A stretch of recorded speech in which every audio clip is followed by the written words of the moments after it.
de Joséphine Baker, qui est une femme incroyable, qui est une grande artiste. Mais c'est pas pour ça qu'elle est rentrée au Panthéon, parce que le Panthéon, c'est pas le top 50.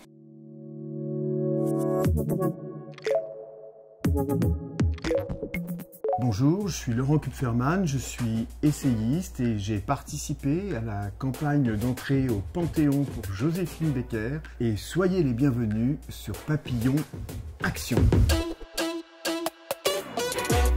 En même temps que des études de droit, j'ai fait du théâtre et du chant. J'étais cofondateur d'un orchestre qui s'appelait l'Orchestre Symphonique d'Europe. J'ai travaillé à l'UNESCO, j'ai travaillé au cabinet du ministre de la Culture et puis je suis allé dans le domaine médico-social. Et aujourd'hui, je suis directeur de la communication de la Fédération française Sésame Autisme et par ailleurs, j'ai publié 9 livres.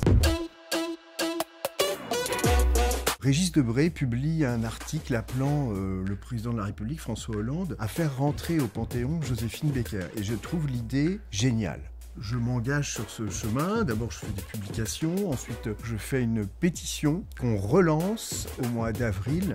Et là, il y a, avec Brian Bouillon-Baker, évidemment, parce que sans la famille, on ne peut pas panthéoniser quelqu'un. Et en fait, je donne une interview sur France Musique. Et ça provoque un bon raz-de-marée, au sens positif, et c'est comme ça que c'est un peu parti. On a été reçus par les conseillers du président de la République, l'épouse du chef de l'État, et quelques semaines après par le président de la République.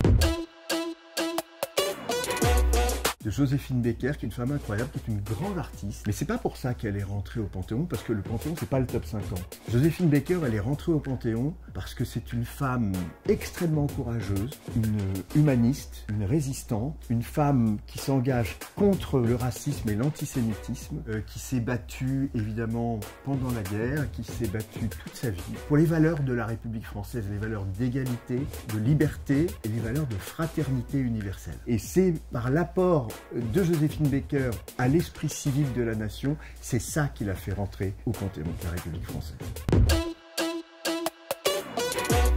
La diversité, c'est extraordinaire parce que c'est la possibilité pour chacune et chacun d'avoir un regard différent sur une réalité commune et donc ça nous enrichit, ça nous fait grandir, ça nous fait nous épanouir si on arrête d'en avoir peur. L'égalité des chances, c'est fait partie du projet républicain à la française, c'est-à-dire un accès aux moyens de se réaliser. L'éducation, sans éducation, on n'arrive à rien. Le deuxième pilier, c'est la protection contre les accidents de la vie, c'est-à-dire l'accès à un système de protection sociale, qui fait partie de l'humanisme à l'européenne et plus spécifiquement à la française. Mon grand-père, il est arrivé de Pologne en 1929 et puis il s'est battu aux côtés des brigades internationales contre Franco. Puis ensuite, il a été aux côtés de la résistance en France et il a été arrêté, un des premiers arrêtés dans la rafle du billet vert. Et il est allé à Compiègne, à Royal-Lieu, puis à Auschwitz où il est mort un mois après et il avait 39 ans. Voilà. Pour moi, c'est quelque chose d'un peu fondateur quand même dans mon parcours, oui. C'est vraiment quelqu'un qui inspire la jeunesse. D'abord pour une raison simple, c'est pas une grande intellectuelle, c'est pas un grand savant, pas un grand philosophe. C'est quelqu'un comme vous et moi.